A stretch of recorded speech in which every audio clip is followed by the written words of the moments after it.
Welcome to this explainer for the Collapse INC. We don't open in a corporate boardroom today. We open with a spreadsheet. It's exactly 2003, Iowa City. A finance professor named Erik Lie is looking at stock option grant data from public company filings. These were documents that anyone could read. Regulators had access to them, auditors had access to them, journalists had access to them. But as Lie looked at this data, he noticed something in the numbers. The dates of these stock option grants were clustering, and they were clustering with suspicious consistency, exactly when a company's stock price was at its absolute lowest. The probability of this sharp V-shaped market reversal happening by chance was zero. Statistically, essentially zero. Prompted by the clinical reality of this math, he published a paper in 2005. The fallout was swift. Fortune magazine investigated. The SEC opened inquiries. By November 2006, backdating had been identified at more than 130 companies. Over 50 top executives had been fired or resigned. Steve Jobs had been named. One professor with a spreadsheet had found what every regulator, every auditor, and every board of directors had missed, or chosen not to see. A stock option is simply the right to buy the stock of a company in the future.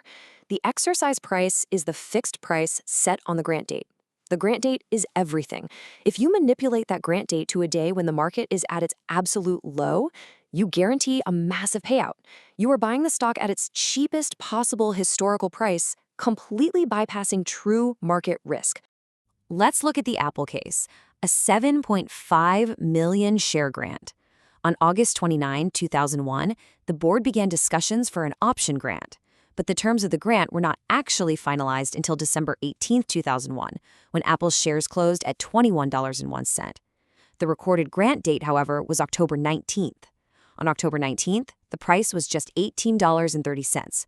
The recorded date was the absolute low point.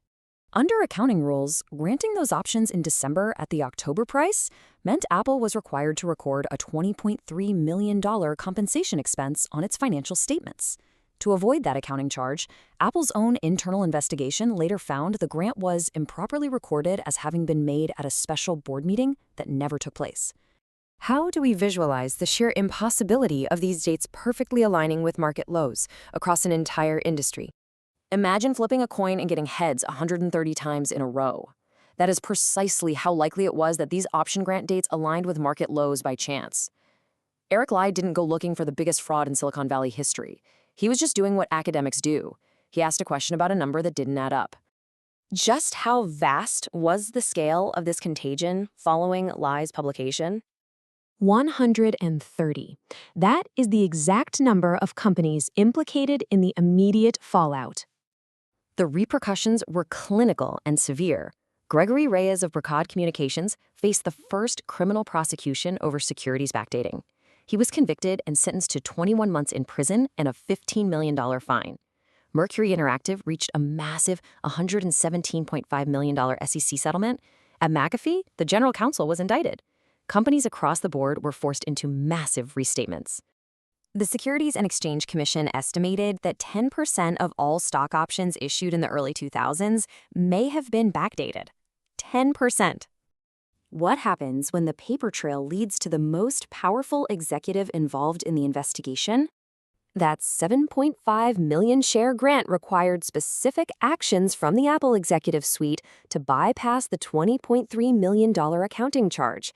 There was the phantom board meeting. Internally, it was noted that Steve Jobs was aware of some options backdating in a few instances. The fallout hit the suite hard. CFO Fred Anderson resigned from the board. General Counsel Nancy Heinen was formally charged with lying to Apple's auditors. In April 2007, the SEC announced it would not file charges against Steve Jobs. The reason, as described by a Piper Jaffray analyst, was this: Steve Jobs is Apple, who had to participate for a systemic failure of oversight to actually work. This was a systemic practice across an industry. The board had to approve the phantom meeting. The CFOs had to record the dates. The auditors had to sign off on the accounts. It was recorded in public documents, visible to anyone who looked. The entire ecosystem of finance professionals looked away while the fraud hid in plain sight, except for one professor in Iowa. Erik Lie published his paper in 2005. By 2007, the SEC had resolved most of its backdating cases. The Sarbanes-Oxley Act closed the loophole by requiring 2-day reporting for stock option grants. More than 50 executives lost their jobs. One was convicted and served time. Steve Jobs was never charged. He died in 2011. In 2025, Lie published again. He said he sees troubling parallels emerging in new corners of the financial world. He did not name them. He said the patterns are there for anyone who looks. The Collapse Inc. doesn't tell you what to do with that information. The spreadsheet is still public. Who is looking now?